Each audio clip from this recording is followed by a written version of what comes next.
Welcome back mga ka-TV. Ang video na tatalakayin natin ngayon ay ang chapter 55 ng The Beginning After the End, at kung bago ka lang sa channel ko ay huwag mahiyang mag-like, subscribe o follow at i-click ang notification bell para ma-notify ka sa susunod na video. Paalala, ang video na tatalakayin natin ngayon ay maaaring mag-iba mula sa ilalabas na anime. Hindi ko inaangkin ang mga drawing o anumang materyales na ipapakita. Ang layunin ko ay magpakita ng suporta at magbigay ng impormasyon tungkol dito. Ang lahat ng kredito ay nananatili sa mga orihinal na may-ari.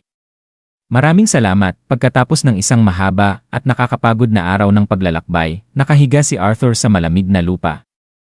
Hapong-hapo at hirap sa paghinga dahil sa matinding pagod. Sa isip niya, taos-puso siyang nagpapasalamat kay Sylvia sa pagtuturo sa kanya ng mana rotation technique, dahil kung wala ito, tiyak na matagal na siyang bumagsak. Bumalik si Jasmine matapos makapulot ng panggatong at halatang humanga siya sa tibay ni Arthur. Sinabi niyang kahit bumagal siya ng kaunti para sabayan si Arthur, hindi niya inasahan na makakarating sila ng hindi nagpapahinga. Sinindihan niya ang campfire at magkasama silang nagpaiinit habang bumababa ang gabi. Habang sumasayaw ang init ng apoy sa pagitan nila, tinanong ni Jasmine kung may balita na si Arthur mula kay Sylvie.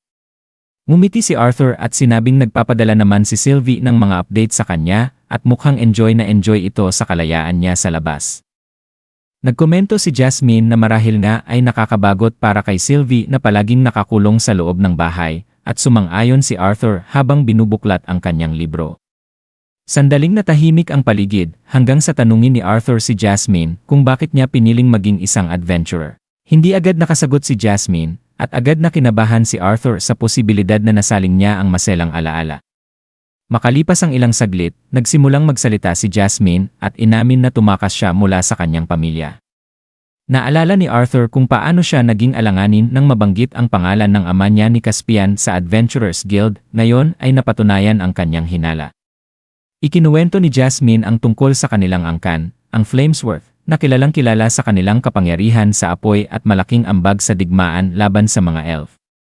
Matindi ang inaasahan sa kanya nang maagang lumitaw ang kanyang kapangyarihan, ngunit agad siyang itinakwil ng pamilya nang matuklasang wala siyang affinity sa elemento ng apoy. Ipinakita niya kay Arthur ang kanyang kapangyarihan sa hangin, isang tahimik na pagpapakita ng pagtutol sa pamantayang ipinilit sa kanya.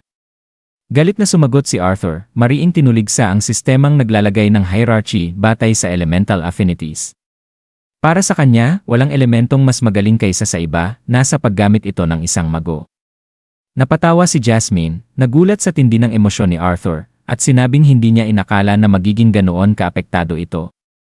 Sa kanyang isip, inamin ni Arthur na marahil ay naapektuhan siya ng alaala ng kanyang nakaraang buhay, kung saan ang kanyang kipul ay mas mahina kaysa sa karaniwan. At ngayon, si Jasmine sa mundong ito, kahit bata pa siya, ay may sarili na siyang elemental affinity at dark yellow core sa edad na 24. Sa kabila nito, na dapat sana ay ipinagmamalaki, ay itinakwil pa ng sarili niyang pamilya.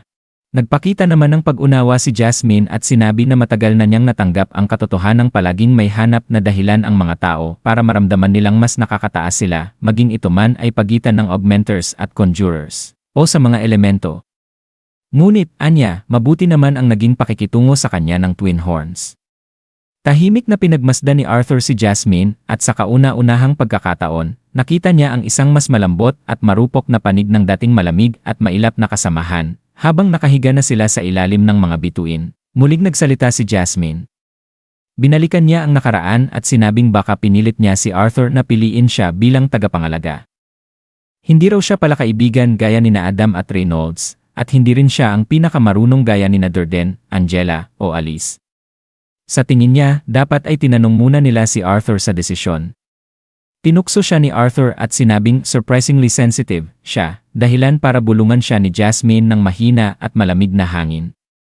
Sinaway niya ito, sabay sabing hindi maganda ang manukso ng nakatatanda, ngunit naging seryoso rin si Arthur at sinabing masaya siyang si Jasmine ang naging tagapangalaga niya. Pinahahalagahan niya ang katapatan nito at ang pagiging diretsyo, isang bagay na alam niyang kakailanganin niya, lalo na't alam niyang minsan ay lumalampas siya sa dapat. Ngumiti si Jasmine. Halatang natuwa sa sinabi ni Arthur. Sa isip niya, naisip ni Arthur na kailangan na nilang matulog. Humiga na si Jasmine at mahina niyang sinabi na kapag kausap niya si Arthur, parang hindi siya nakikipag-usap sa bata. Paglingon niya, hindi na sumasagot si Arthur, tulog na ito. Napangiti si Jasmine, at saka na rin pumikit para magpahinga, may kaunting kapanatagan sa puso, at dito nagtatapos ang chapter 55 ng The Beginning After the End. Salamat sa pagsubaybay mga ka-TV, hanggang sa susunod na kabanata, paalam.